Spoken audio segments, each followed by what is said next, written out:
Hello बच्चों, चलिए प्रश्न को पढ़ते हैं। ध्रुवी तथा अध्रुवी परावैद्युत में क्या अंतर है? तो इस प्रश्न को समझने के लिए सबसे पहले हम प्रश्न की मुख्य अवधारणा को समझेंगे। मुख्य अवधारणा। तो सबसे पहले हम देखते हैं परावैद्युत पदार्थ क्या होता है। परावैद्युत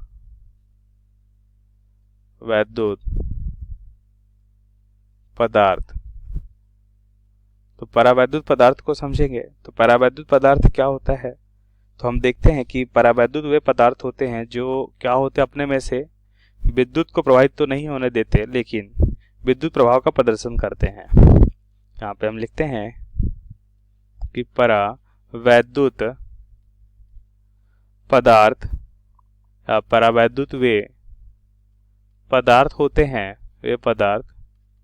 होते हैं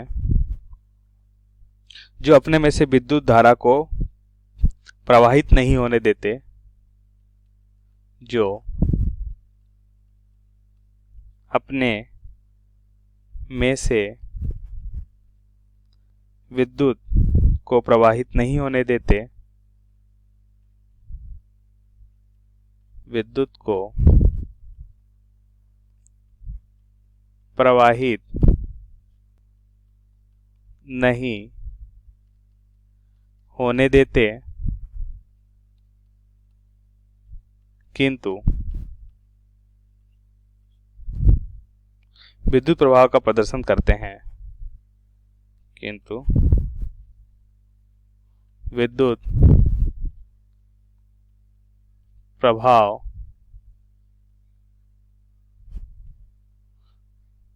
का प्रदर्शन करते हैं, प्रदर्शन करते हैं। तो हम इसमें देखते हैं कि ऐसा क्यों होता है, क्योंकि इसमें मुक्त इलेक्ट्रॉनों का अभाव। अगर हम यहाँ पे देखें कि मान लेते हैं एक वैद्युत पदार्थ हम लेते हैं, तो इसमें हम देखें अगर ये एक परावैद्युत पदार्थ हमने लिया और हम देखते हैं कि इसमें विद्युत प्रवाहित करने पर विद्युत प्रवाहित नहीं होती है, लेकिन अगर विद्युत क्षेत्र में इस पदार्थ को रखें तो क्या हो जाते हैं, इसका एक भाग प्रेरित होकर आवेशित, तो दूसरा भाग हम देखते हैं कैसा हो जाता है, धनावेशित, तो दूसरा भाग ऋणावेशित हो गया। इसका मतलब यहाँ पे हम देखते हैं कि विद्युत प्रभाव को प्रदर्शित कर रहे हैं, लेकिन इनमें मुक्त इलेक्ट्रॉन न होने के कारण हम देखते हैं कि विद्युत का प्रवाह नहीं होता है। अब प्रश्नानुसार उत्तर को समझते हैं। ध्रुवी और अध्रुवी पदार्थ में अंतर को समझें तो हम यहाँ पे लिखते हैं कि ध्रुवी परावैद्युत, यहाँ पे हम देखेंगे ध्रुवीय परावैद्युत और अध्रुवीय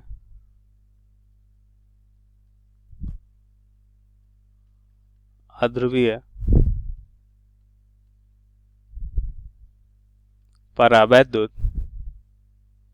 तो सबसे पहले अगर हम देखें ध्रुवीय परावैद्युत, तो हम देखते हैं कि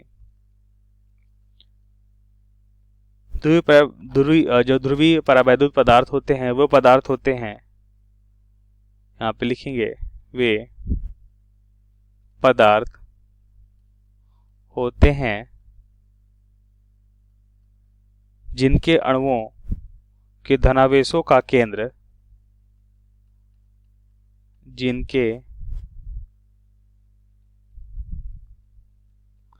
अणुओं के धनावेशों का केंद्र, अणुओं के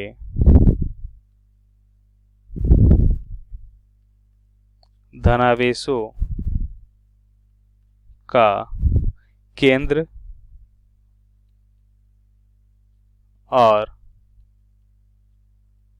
ऋणावेशों का केंद्र संपाती नहीं होता है, केंद्र और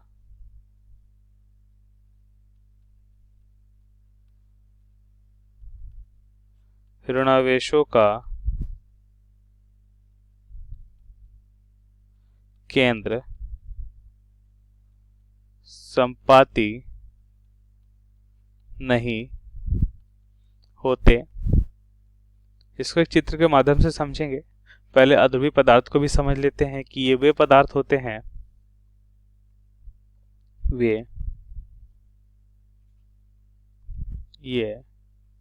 वे पदार्थ, या तो हम लिखते हैं कि वे पदार्थ होते हैं अध्रुवीय परावैद्युत, वे पदार्थ होते हैं जिनमें हम क्या देखते हैं, जिनके अणुओं के धनावेश का केंद्र ऋण आवेश केंद्र के संपाती होता है। जिनके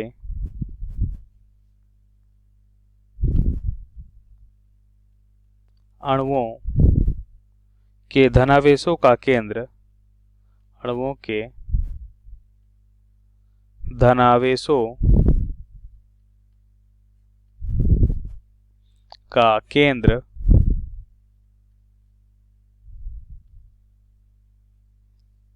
ऋणावेशों के केंद्र के संपाती होता है, का केंद्र ऋणावेशों के केंद्र से संपाती होता है। सो के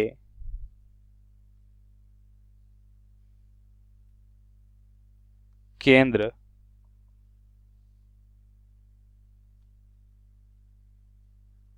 ऋणावेशों के केंद्र से संपाती होता है। अब इसे चित्र के माध्यम से समझें तो हम यहाँ पे देखते हैं कि परावैद्युत के लिए पहले समझें। ध्रुवीय परावैद्युत के लिए तो हम देखते हैं कि ये वे पदार्थ हैं जिनमें धनावेश और ऋणावेश क्या होते हैं, कुछ दूरी पे होते हैं। इसका मतलब इनके केंद्र संपाती नहीं है। जैसे यहाँ पे धनावेश तो ये ऋणावेश, धनावेश ऋणावेश। यहाँ पे हम देखेंगे कि ये वैद्युतद्वितीय अगुण को भी प्रदर्शित करते हैं। अब यहाँ पे हम देखते हैं ध्रुवीय परावैद्युत पदार्थ जिनके धनावेश का केंद्र और ऋणावेश का केंद्र क्या है, संपाती हैं। यहाँ पे हम देख रहे हैं कैसे हैं, ये संपाती हैं, तो ये कहलाते हैं अध्रुवीय परावैद्युत पदार्थ। दूसरा अंतर यहाँ पे हम देख सकते हैं कि इनमें कौन सा गुण दिख रहा है, वैद्युतद्वितीय का गुण दिख रहा है, क्योंकि यहाँ पे दो आवेश समान परिमाण के विपरीत आवेश यदि अल्पतम दूरी पे होते हैं तो वैद्युतद्वितीय को यहाँ पे प्रदर्शित करते हैं। तो इसका मतलब यहाँ पे हम कह सकते हैं कि ध्रुवीय परावैद्युत का प्रत्येक अणु वैद्युतद्वितीय की भांति कार्य करता है। यहाँ पे लिखेंगे ध्रुवीय, यहाँ पे हम लिखते हैं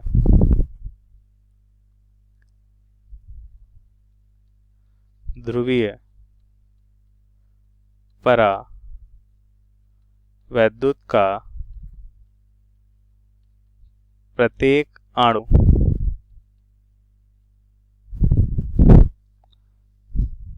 ध्रुवीय परावैद्युत का प्रत्येक अणु कैसा कार्य करता है, वैद्युतद्वितीय की भांति कार्य करता है। वैद्युत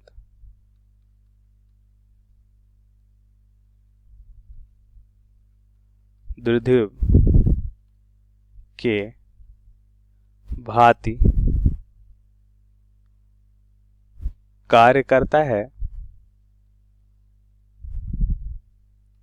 के भांति कार्य करता है।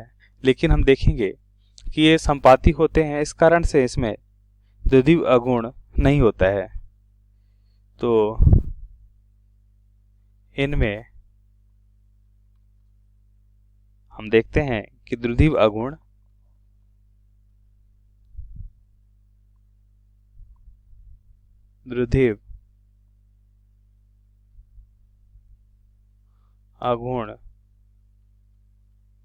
नहीं होता है, लेकिन इन्हें अगर विद्युत क्षेत्र में रखते हैं तो ये क्या हो जाते हैं, इनके अणु जो होते हैं वो दूर दूर हो जाते हैं, तब यह वैद्युत गुण को प्रदर्शित करते हैं।